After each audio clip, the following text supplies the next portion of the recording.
Bible Story。使徒們傳完道返嚟，將佢哋做過嘅事同傳過嘅道全部同耶穌講。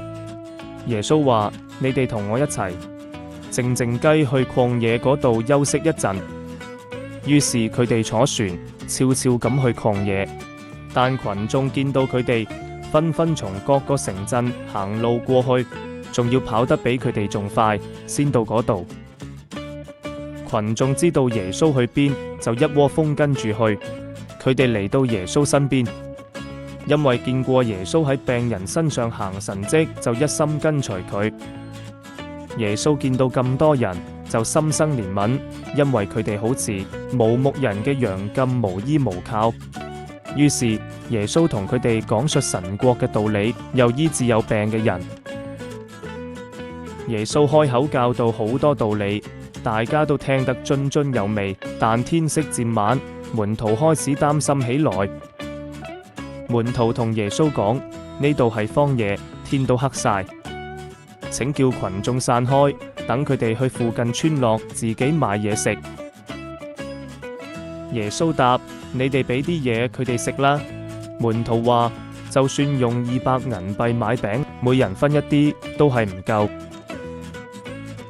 門徒安德烈揾到一個細路，佢帶咗5個大麥餅同2條魚過嚟。細路好慷慨，願意將佢嘅食物俾耶穌。耶穌話：叫大家一排排坐低，每排大約50人。門徒照做，叫晒所有人坐低，總共有大約5000人。耶穌拎起啲餅，祝謝過後，俾門徒，又將2條魚分俾大家。門徒將餅同魚放喺群眾面前，神蹟發生啦！食物竟然夠所有人食，每個人都拎到想要嘅份量。佢哋食飽晒，冇一個話肚餓。食完之後，耶穌同門徒講：將啲剩低嘅碎屑收拾好，唔好浪費。門徒就將5個大麥餅嘅碎屑，仲有眾人食剩嘅，收拾起來，裝滿晒12個籃子。群眾見到耶穌行嘅神蹟，就話呢位真係要嚟世上嘅先知。佢哋仲想強迫耶穌做王。耶穌見咁嘅情況，就一個人走上山度禱告。耶穌知道群眾想逼佢做王，於是獨自退到山上祈禱。